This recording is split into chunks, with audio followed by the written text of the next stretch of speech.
Hello. Ça va? Et toi? Bonjour Samia. Salut Ahmad. Comment ça va? Très bien et toi? Ouais, super, merci. Tu es créatrice de bijoux et entrepreneur. Tu as fondé Yeli Jewels et la revue de ça. Que disent tes proches de toi? Que je suis une femme enfant, que je suis une rêveuse, une aventurière. Je suis coriace, tenace, donc ça a ses côtés positifs et négatifs, on est d'accord. Je suis impatiente, sensible et intègre. Et intègre. Ok. Ta pierre précieuse préférée? Le rubis. Si tu étais une ville? Buenos Aires. Si tu étais un sentiment? L'amour. Ta devise? Faire de son mieux. Qu'est-ce qui te stresse dans la vie? L'inconnu, de perdre un proche aussi, de me retrouver seule. C'est plus de l'angoisse que du stress. Qu'est-ce qui te fait du bien? Beaucoup voyager. Ouais. Pour moi, voyager, c'est un ancrage dans la réalité, dans l'instant présent. Et je me sens totalement en vie quand je voyage. Qu'est-ce qui t'attendrit chez les gens? La gentillesse, la bonté. Et qu'est-ce qui te révolte en dehors de l'injustice? Ouais, l'injustice, déjà, c'est vrai. L'injustice, ça me révolte. La mauvaise foi, l'hypocrisie, la malhonnêteté. Un synonyme d'entreprendre? Alors, c'est pas en un mot, mais c'est réaliser ses rêves, réaliser ses projets. Une chose importante pour toi? Ma mère? Ok. En quoi créer des accessoires est-il important? Définir son style. Qu'est-ce qui rend tes créations différentes? Elles sont authentiques.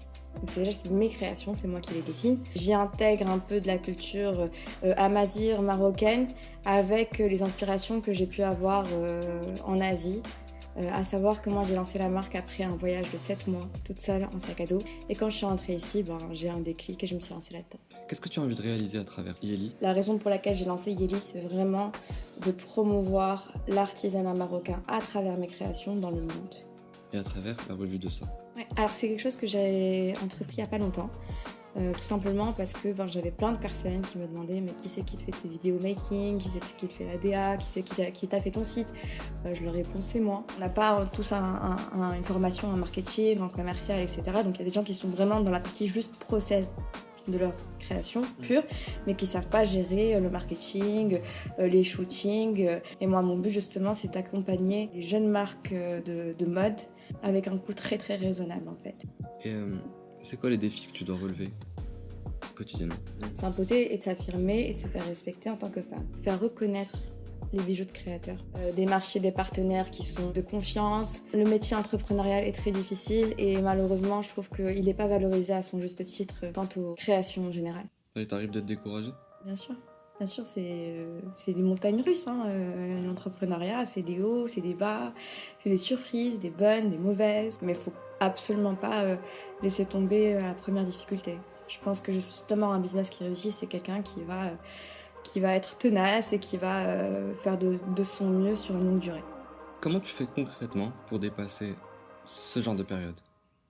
Parfois, je me laisse juste aller, mais dans le contrôle. C'est-à-dire que je me dis, là, t'es down, prends 1 ou 2 jours down. C'est des jours où je vais voir mes amis, ou peut-être même rien faire, regarder des séries, et donc je fais un peu le vide dans ma tête.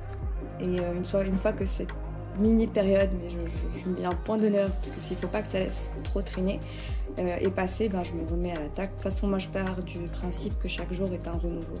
Donc, chaque jour est un nouveau départ, chaque jour est un moyen d'avancer. Ok. Qu'est-ce qui te motive à continuer tous les jours? La nouveauté. Créer aussi, pour moi, c'est renouveler, c'est inventer. Par où commencer quand on a envie de se lancer? C'est de se renseigner, c'est aussi être actif, aller sur le terrain, se créer déjà une première expérience et essayer de se lancer le plus rapidement possible, même si on n'a pas tous les moyens. Et comment savoir qu'il est temps de foncer? Et ça se sent intérieurement. Il y a un déclic en fait, quand tu sens que tu n'es pas bien dans ta vie, quand tu sens que le métro, dodo, boulot, ça devient pesant, que tu n'aimes pas ce que tu fais, tu dis je suis pas à ma place, et quand tu fais pas ta place, tu réfléchis, tu dis elle est où ma place? Quels étaient mes rêves? Quels sont mes talents? Et de se dire voilà, j'aime faire ça, je sais faire ça, qu'est-ce que je peux faire, qui peut être lucratif ou pas d'ailleurs, qui fera que je serai bien. Merci Samia. Merci à toi, Amal. Coupé.